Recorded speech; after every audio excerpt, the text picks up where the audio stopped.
Wait. Are you seriously defending the Puritans? I am not defending them. I'm contextualizing them. There's a difference. You said maybe they had a point about the witches. No, I said maybe they had moldy bread, which if you've ever had school food, you'd understand. Okay, so here's the thing about Salem. Everyone remembers the witches, the hangings, the trials. What they don't remember is that the whole thing started with child drama and possibly bread mold. Which coincidentally is how high school started for me. Except I don't remember you wearing Puritan garb. Welcome to History, but make it worse. I'm Amanda. And I'm JoLynne.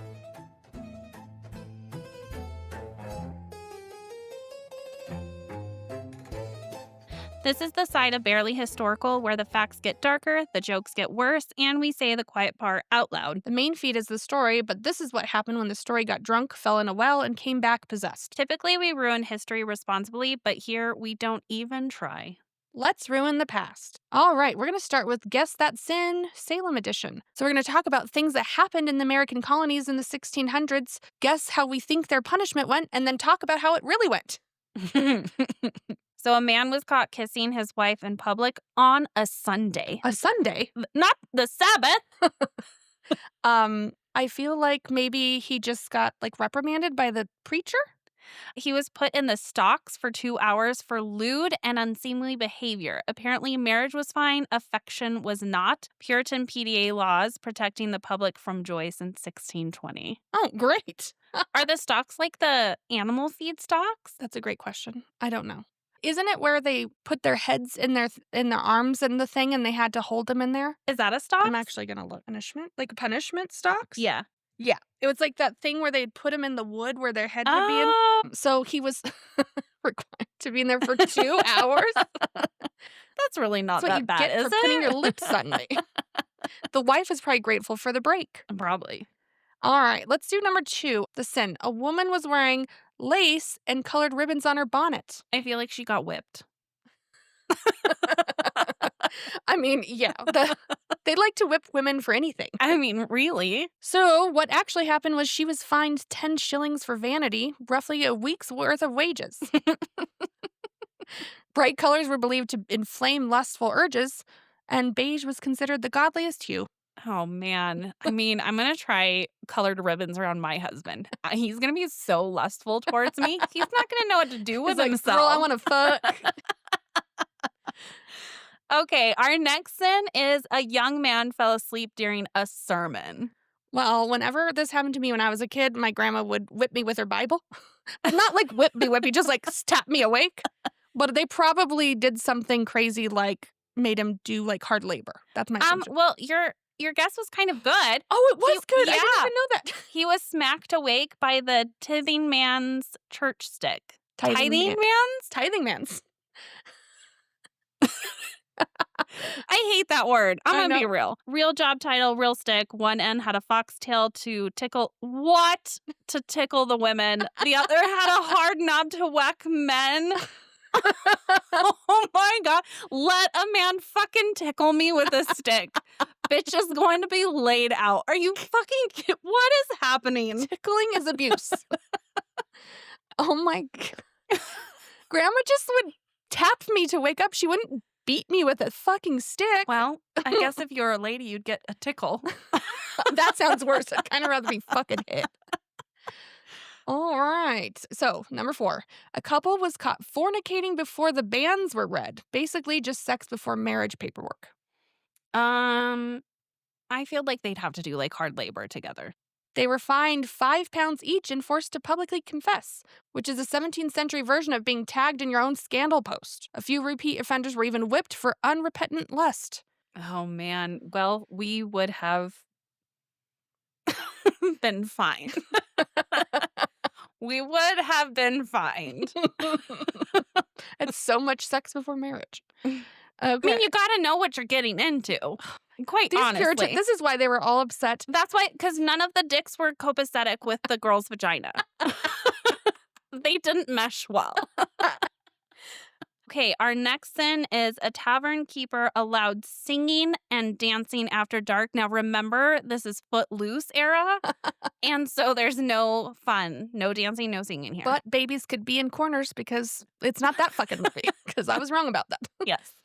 Allowed singing and dancing. Maybe they closed her down? A tavern. I say her. I envision a slutty tavern keeper, but it probably was a male because women probably couldn't own businesses. Yeah, I don't know. He was. Oh, so it was a male. Yeah. This is a surprise to all of us. We don't know the answers. No, this is not. We're both surprised. He was charged with corrupting youth and disturbing the people. It is Footloose. Kevin Bacon. What are you doing here in the 1600s? The sentence, a fine and a temporary tavern shutdown. Look at me. Yeah. Puritan nightlife was just Bible study with ale, and even that was pushing it. Everyone couldn't dance or sing, but they were allowed to be wasted all the fucking time, including the toddlers. Like the Catholics. They love to get drunk and talk about God. All right. So, oh no. This one's good. The sin was a woman called her husband lazy in public. Oh, this bit probably got stoned to death. To death. I would be dead within 1 week of marriage. 1 week? That's quite long for you.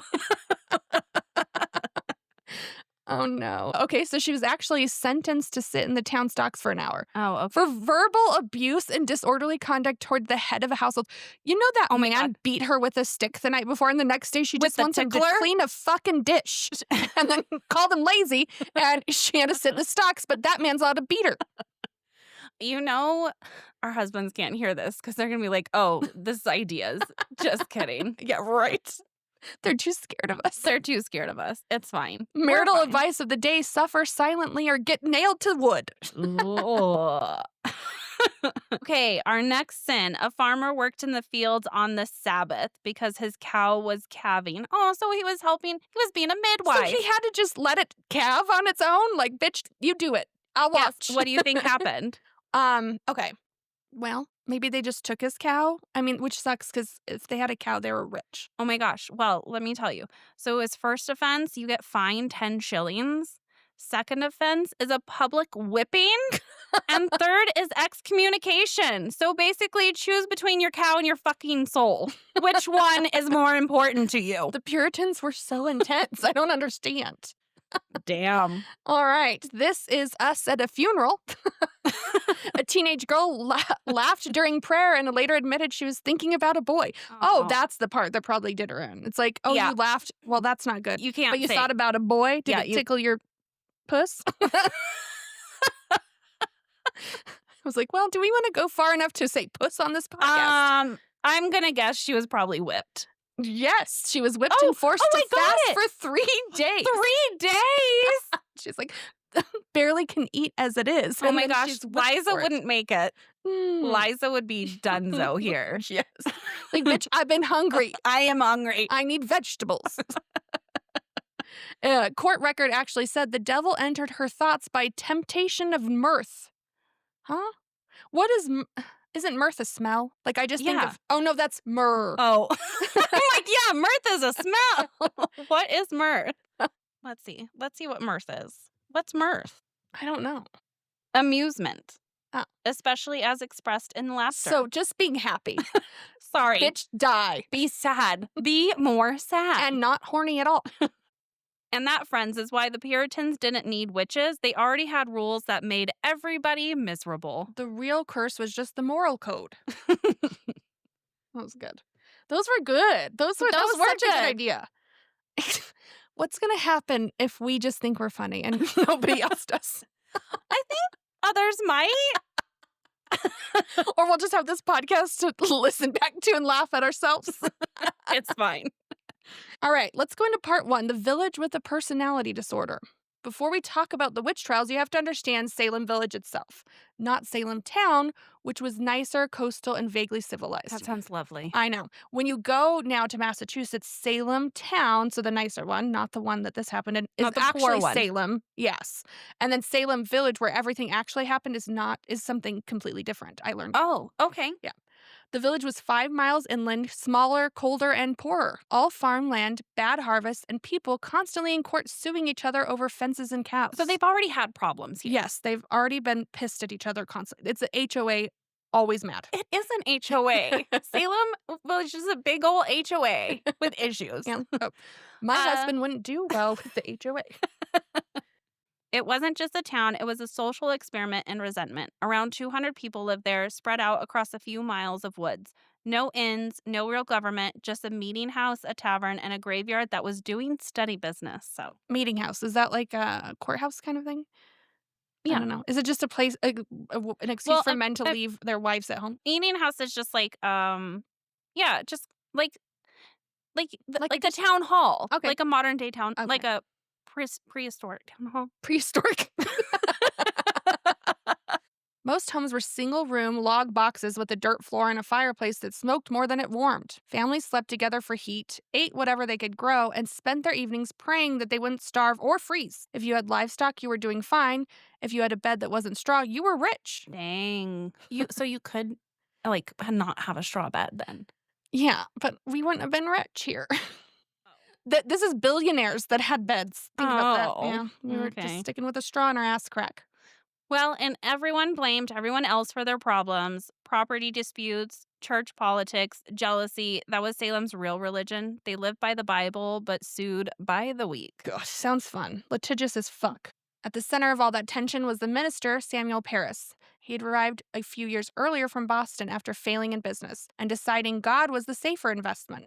Within months, he managed to divide the village in half, those who supported him and those who'd wish he'd take his sermons elsewhere. He wanted more pay, more wood for his fireplace, and eventually the deed to his parsonage, which was supposed to belong to the congregation. I mean, obviously, Yes. right? I mean, that should belong to them. But this is not modern fucking day, him. what are those called? Mega churches. Oh, He's yeah. like, bitch, you're all He's poor the and I next got a Joel mansion. He was the original Joel Osteen. Oh, that guy's hair.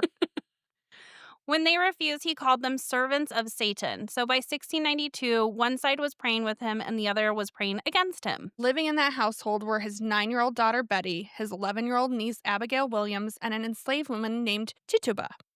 I've been calling her Tituba for years. I heard Tituba today. If I said it wrong, I'm sorry. Thank you. Tituba came from Barbados, possibly of Arawak or African descent, and had been brought north by Paris. She cooked, cleaned, tended the girls, did every form of labor that kept the house running. She also stood out in a village where nearly everyone was white and deeply suspicious of outsiders. I mean, yeah, they don't even like each other. Her difference made her visible, and visibility was dangerous. She would become the first person accused once the panic began. But before that, life in the Paris home was tense, strict religion, constant fighting, and 2 children soaking in the chaos. Did you know that she was probably about 12 to 17? So she was pretty young when all this was going on. Why? I envisioned an old woman. Like, no, she was fairly young, and why wasn't she called the girl then? Because they didn't give a shit I don't about know. her. Yeah, because they didn't care really, which Aw. is so sad.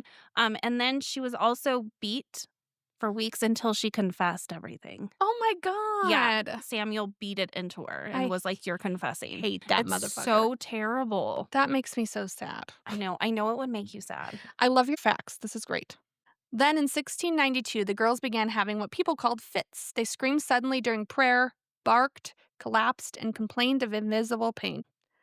They hid under furniture, threw things, and claimed unseen forces were pinching them. Neighbors described them twisting into impossible positions, their bodies rigid, their voices totally unrecognizable.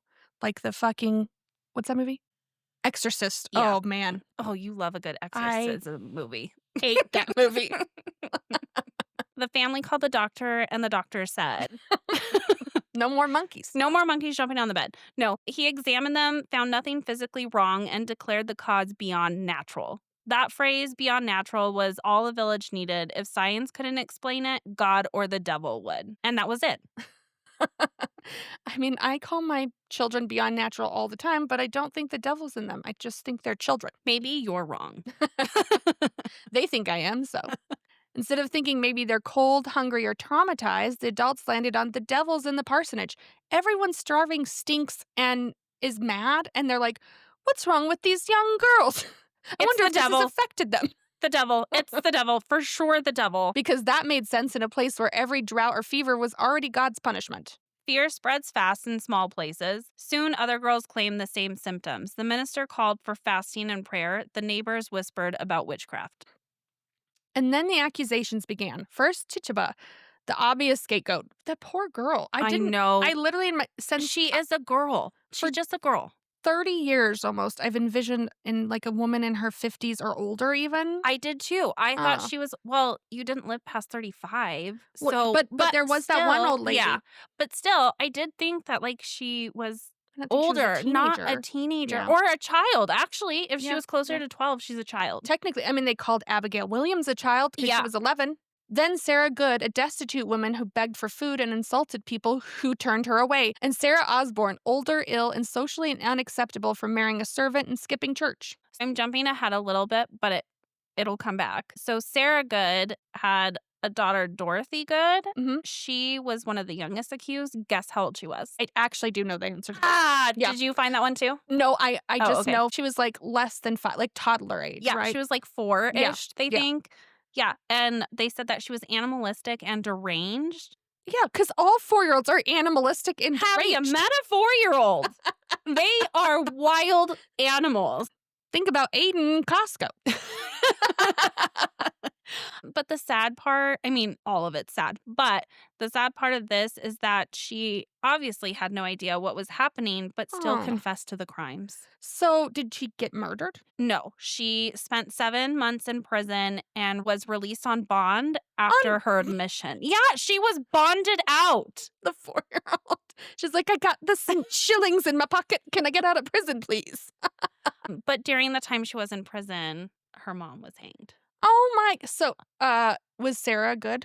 Yeah. That's the mom. Okay. Yep. Could you imagine Liza being in prison at 4? Well, that's one of our children that would survive in prison. I'm sorry. Oh, okay. She'd be You're running right. that bitch by the end. Right. It's Tegan. Tegan would not No. make it. She would be like, where's my mom? Why is everybody yelling?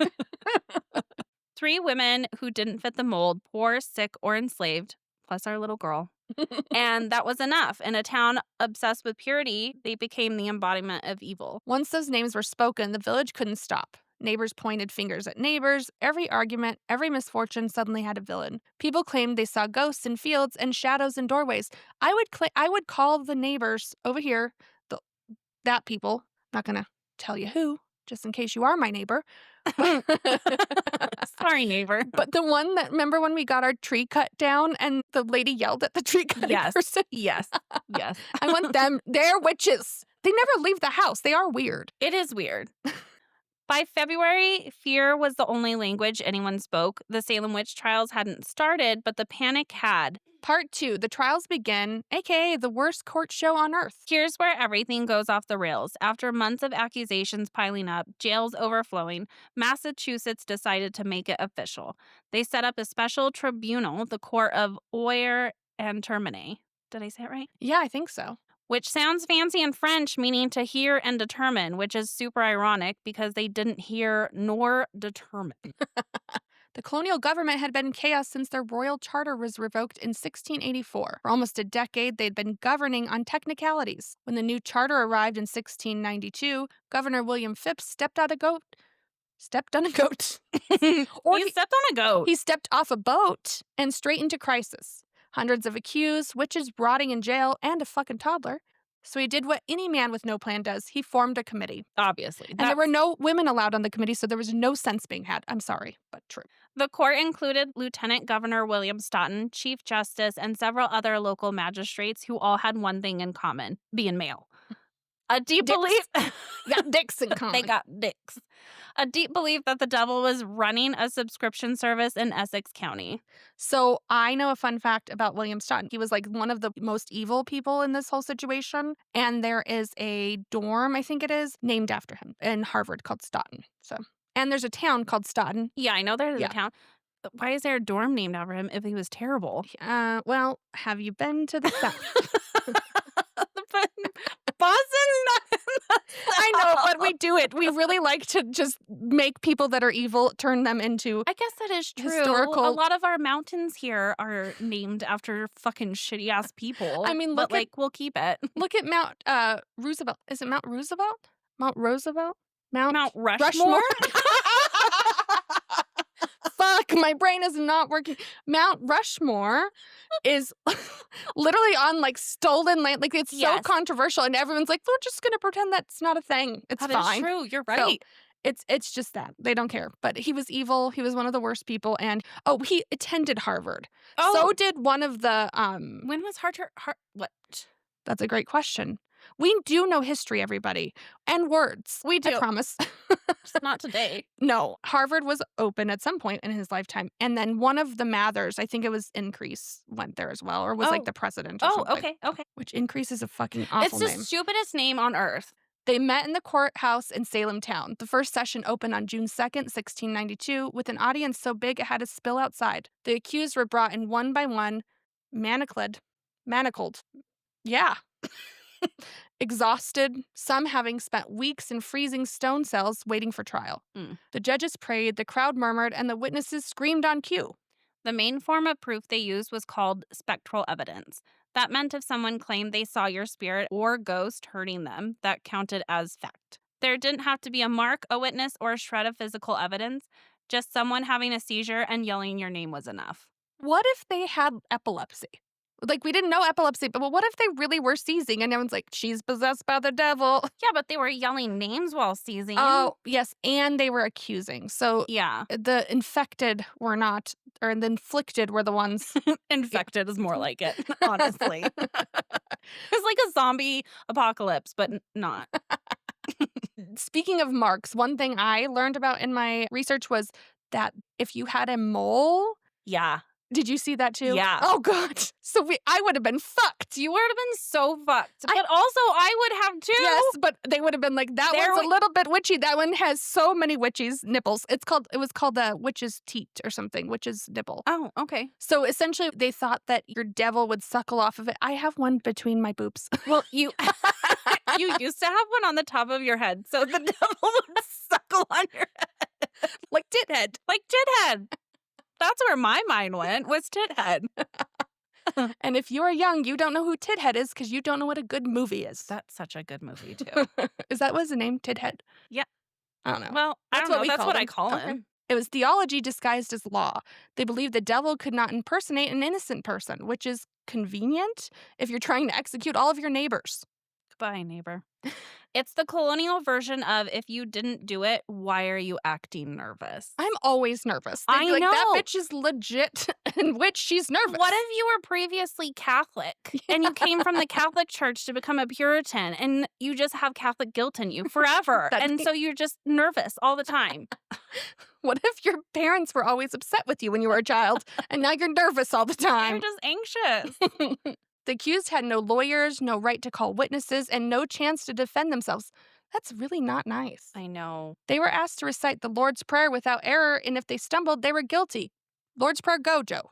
No, I forget. Our Father, who art in heaven. Good job. Why do you have to sound so monotone when you do it? It sounds scary. Because you have to, like when you're in Catholic Mass. Our Father. When you did the Hail Marys that time, I was like, you were Catholic. I did go to Catholic school, for real. And when they wept or begged, their emotion was considered proof of possession. It was impossible. Silence meant guilt. Tears meant guilt. Defiance meant guilt. Oh, man. We'd be fucked. We'd be so fucked because I cry when I'm mad. Yeah. One of the judges, Samuel Sewall, would later publicly apologize for his part in it. A massive deal since men publicly apologizing didn't really start happening until like 2017. I mean, do they even still? I don't know. Ours are okay about it. Yeah.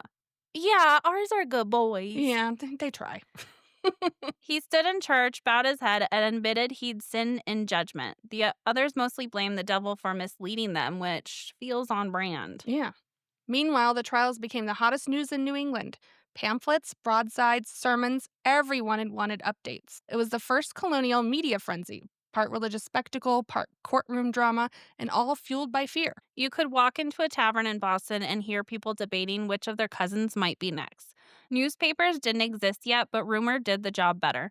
By July, even New York and Connecticut were gossiping about the afflicted girls of Salem. I've always wondered how things like that pass through town. Is it just like the one cousin traveling to Connecticut and they gossip? Probably, just like a long game of telephone, essentially. Like your cousin is visiting you and then they're going back. Back in the day, all the newspapers would just constantly talk about so-and-so's cousin is coming to visit because they were so bored. They had nothing else to do. And the girls, these original witnesses, were now local celebrities. Their fainting and shrieking performances had become the emotional core of every hearing. I stand by my statement of they're the original plastic. Yes. They're psychos. so fucking mean. But then I also think about, like, they were 8 and 11 or 9 and 11. Yeah. Yeah. but mean. Yeah, but mean. I mean, this would have been harsh. Spectators swore they could see shapes flying through the room, and the judges took it as divine proof. And that brings us to our first execution, Bridget Bishop. Of course, a woman. Well, obviously. There was only a handful of men that died. I know. June 10th, 1692, she was known for wearing a red bodice, Oh, no. owning not one, but 2 taverns, Business ownership. and having opinions. That alone made her suspicious. When she walked into court, they said her specter had appeared to them in dreams. She denied everything, which of course meant she was lying. She was hanged on Gallows Hill in front of a crowd that sang hymns while she died. God, that is so dark. It's Super so religious dark. people are dark as fuck. After that, the machinery of accusation never stopped. Trials ran almost weekly through the summer. By July, 5 more people were executed. That means in the summer it was hot and sweaty and gross and smelly, all in those jail cells. By August, the total had doubled. Most were women, though a few men found their way to the rope, including church members, farmers, and even a former constable. One of the most famous was Rebecca Nurse, 71 years old, nearly deaf, basically a respected matriarch. Her friends signed a petition attesting to her good character. Her own minister defended her. Even the jury hesitated. They returned a not guilty verdict at first, but the judges pressured them to reconsider. After re-examining the evidence, they changed their minds. She was hanged on July 19th. Oh my gosh. I know. This bitch doubled the average age Yeah, just to be killed by a bunch of fucking psycho preteen girls. exactly. Yeah. And Martha Carrier, known for her temper, she was called the Queen of Hell by one of her accusers. She laughed in court, said if she was a witch, their God must be small indeed. They executed her too. That one makes a little more sense. Not Yeah. saying it's excusable, but at least she had a temper and was laughing in court. The other ones were like, I'm just an old lady who can't hear. I know. Not every accused witch died at the rope. Some confessed, hoping to live. Ironically, confessing to witchcraft could save you, the logic being if you admitted guilt, you might be redeemable. If denied it, the devil was controlling you. Similar to if we throw you in a lake and you drown, you're not a witch, but we throw you in a lake, you float, you are a witch. So either way, you're a dead bitch. Well, I would have drowned. Can you float? Well, I don't know. You've rescued me in a lake before. I don't think I did very well at floating that time. I'm just asking because I can't float. If my legs... Oh, like on your back, like a swimming? Yeah. I don't know. I feel can't like my do tits it. weigh me down. I can't do it. And the girls and husband were like, why can you not do this? But then they would have said, oh, she's not a witch. Look, she floated. She sunk to the bottom and now she's And died. she drowned. It created a bizarre market for false confession. People claimed to have flown on broomsticks, signed pacts, met the devil in animal form, whatever it took to survive. Many later said they confessed out of exhaustion, out of terror, or simply to stop the torture. Because torture was part of this. They used shackles, starvation, and the touch test, forcing the accused to touch one of the afflicted. If the child stopped screaming, it meant guilt. If nothing happened, they just tried again. Have you ever tried to get a child to stop screaming? Yeah, Nothing works. It doesn't These work. people were all witches. By September, even the powerful started getting nervous. When Governor Phipps's own wife was accused, the trials finally crossed a line. He suspended the court and replaced it with a new one that rejected spectral evidence. Oh, that was going to be one of my facts to you. What? Was that he made everything stop, basically, because his wife was now being accused. So he was like, we've had, no, not this lady. Not mine. Not my lovely wife. wife. He suspended the court and replaced it with a new one that rejected spectral evidence. I want to say spectral from my days of working in an eye doctor office. It was too late for 20 people, but it stopped the spiral. The last execution took place on September 22nd, 1692. 8 people were hanged that day, among them Martha Corey, whose husband, Giles Corey, is that what we decided on? Giles, okay. Yeah. Had refused to stand trial. Under English law, refusal meant they couldn't confiscate your land, so they pressed him to death instead, laying heavy stones on his chest until he suffocated. It took 2 days. He had some final words. Do you want to know what these final words are? I'm dying to know. More weight. He's like, fuck you. Yeah, a middle finger to the system that literally crushed him. So I learned a fun fact about Giles Corey. He originally accused his wife of being a witch, and I was like, what did that hoe do to him? But then he took it back and they said, oh, you're perjuring yourself. And that's part of the reason that they did that. Yeah. Oh. Yeah. I like it. Yeah. After that, the public appetite for execution started to fade. Spectators who'd once cheered began to whisper that maybe, just maybe, they'd gone too far. Oh, really? Now you think so? Now you think so. This man was pressed to death. And the dog died. By October, the court was dissolved. Most of the remaining prisoners were eventually released, though some died in custody, forgotten, and still branded as witches. That's so sad. I They were know. just, nobody bonded them out. No. Dog the bounty hunter didn't come to save them. No. Well, he 'Cause does the opposite. I I don't know. think he ever saved anybody. I know. Just walked around with that leather skin. Why are we having an obsession with him all of a sudden? I don't What know, is but it's happening? Gonna be in a vein in our lives now. I know it. In total, 19 were hanged, 1 pressed to death, 5 who didn't survive jail, and over 100 others accused. Salem's population was barely 2,000, meaning nearly 10% of the entire community had been touched by the trials. You know, it's crazy because there have been so many witch trials in the world. These were definitely not the most deadly, but I think due to like them being in America and the state of the world at that time, or the state of the country at that time, that's why it was a big deal. But like there were a lot of people, like there were Yeah. times where hundreds and thousands were Right. hung. The scale is staggering for a town that small. Everyone knew someone who'd been jailed or lost. Families were split, children were orphaned, and the faith in the court, the one thing the Puritans had actually trusted, was now another casualty. And like every great American tragedy, someone still profited. I mean, of course, right? Of course, money if not anything. The hangman got paid for each execution. The jails charged prisoners for their chains and their fucking straw bedding.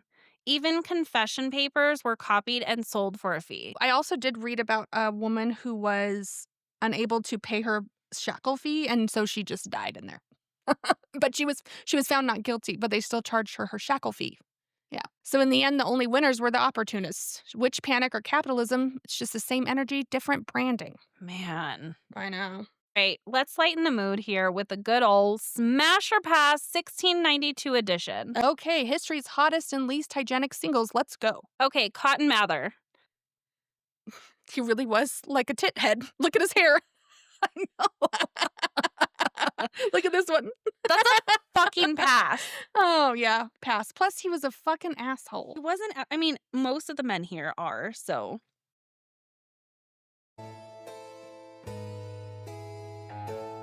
And that's where we're leaving you for now. Yeah, because the story gets even darker, and we're not putting the piss cake content on the public feed. To hear the rest, the confessions, and Salem's cancel culture, head to our Patreon. It's where we post the full chaos, extra games, and every unhinged tangent we had cut from this version. Just search Barely Historical on Patreon or click the link in the show notes. We'll see you there. Bring your bread and your trauma. Mostly trauma.